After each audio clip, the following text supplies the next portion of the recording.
Welcome back to the Outdoor Experience with Dale Helgeson. Today I have the pleasure to have Hall of Famer Mark Martin with me today.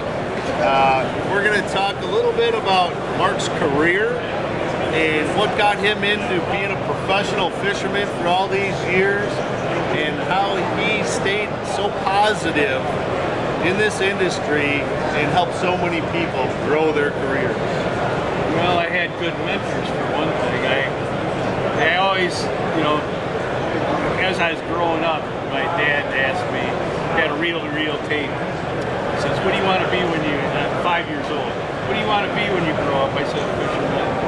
He looks at me and goes, you can't be a fisherman. He said, you got to make money. You want to be a doctor, lawyer, policeman, something like that. I said, I want to be a fisherman. And he goes, my sister, what do you want? Oh, I want to be a nurse. That was quick. That's okay, Mark, you thought about it for a minute. What do you want to really be now? So I said, fisherman. And he goes, well, we'll talk to him sometime later.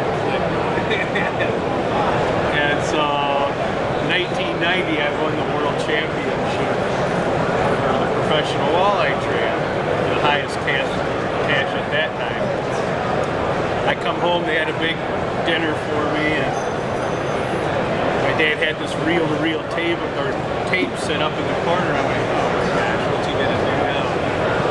And so after dinner, the whole family is just sitting there. They don't know. He turns it on. It's my sister and I talking about what we want to be. And he shut the thing off just in the same spot that you could hear a pin drop around the table. And he looks across the table at me and he says, Mark, he said, maybe I was wrong.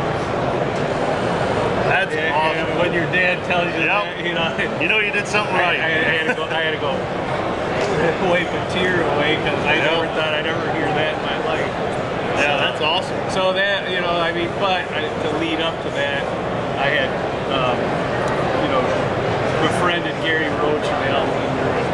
They became my mentors. That they knew business. It wasn't that they knew more about fishing. They did know more about fishing, but it wasn't like when we got together, we didn't talk about fishing and how to fish and how to jig and how to.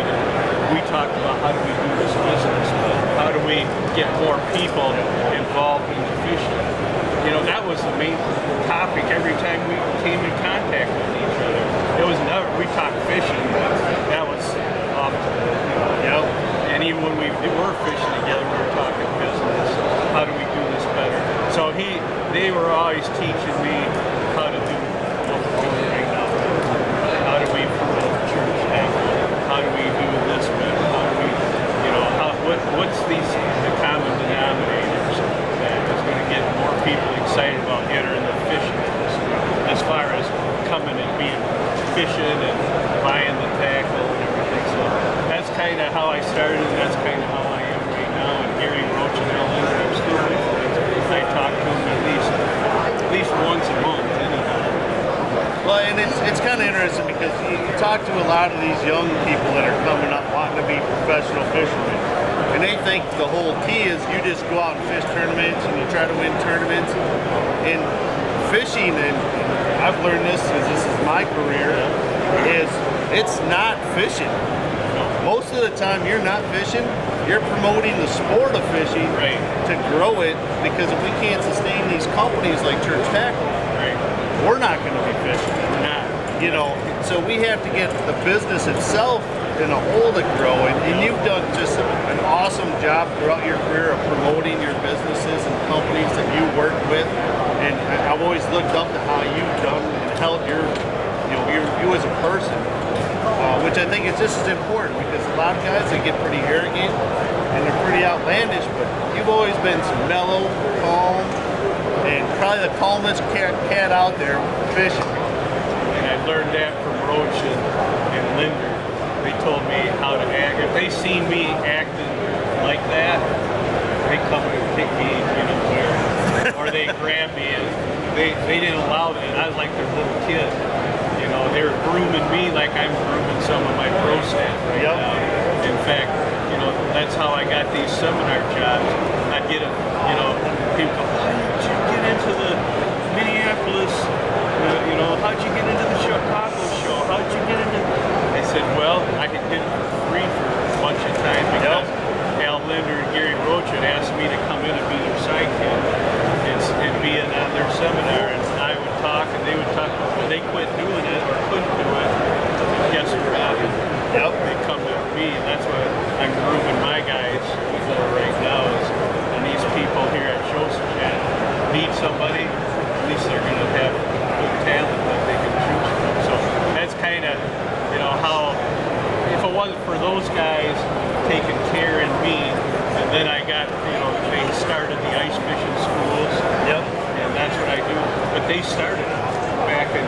Oshkosh up in Minnesota, and finally, you know, they got to be about my age, what I am right now, and just said, Mark, we got our plate is way too full. Take this thing, do whatever you want with it, but do something, and you don't have to do it here, but you can take it back to Michigan, and I did. And you know, so now, again, I'm grooming these guys to take over the school too. So you just try to pass this stuff down to the people up that you know that are going to carry it out. Yep. Instead of just give them what they got the passion that you and I have. You got to have passion. Yep. For sure. Because that's probably in the end is all you have. You know, sometimes the money isn't there, the passion is. Yep. You still have to have the love for it. In other words, it doesn't work. Yep, exactly. So talking about, you know, back in the day when you were with the Linders and everything, doing the in-fisherman stuff, and how everything's advanced now with social media and all the different avenues now. Talk a little bit about the difference and how you've had to adjust from the old TV shows or even back to the magazines and then the TV shows and everything was written. And now it's just out there. Well, I learned from them again. You've always paid attention to what worked with successful people. You surround yourself with successful people, you will go to the top regardless. But what I learned by working with those guys is that they had TV, they had radio, they had print, they had everything. They had the writers, but that wasn't enough.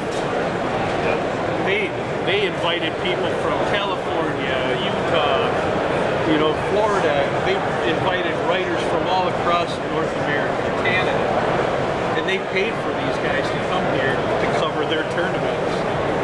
You know, I mean, they didn't have to do that. And I asked Linder, I said, why do you need these guys? You know, I wouldn't be a smart ass.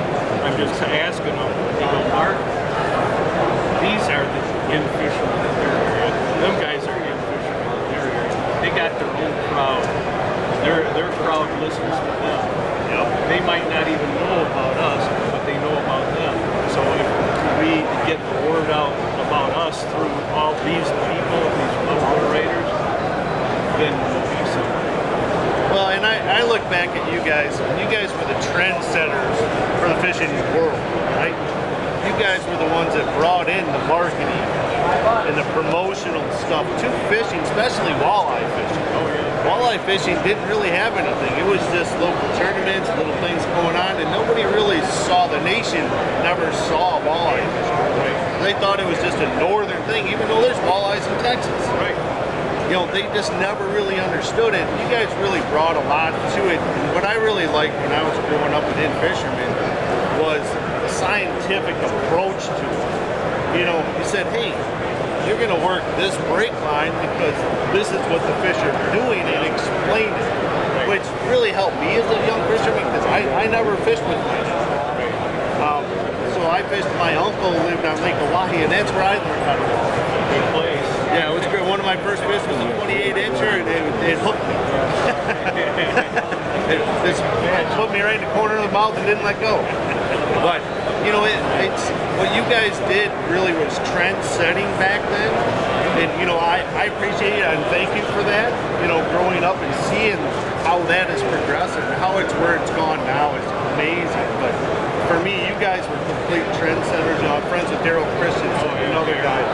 He's a great friend. We did a little tournament together this year. Had a lot of fun. He's another one of the guys that was with you guys early on. And I really enjoy spending time with him. And he's another guy that spreads his knowledge, right? He's very open and very kind. And I appreciate you guys. And, you know, thank you for all you've done for the fishing industry. And I appreciate your time today. And look forward to talking some more. All right, Dan. Thank you. Good luck with everything. Good luck fishing wherever you go. Thank you. Stay tuned. We'll be right back with more. Come on down with me. Get your fishing line. We'll be doing all the fun things that cause us to be losing track of time. Come on down with me.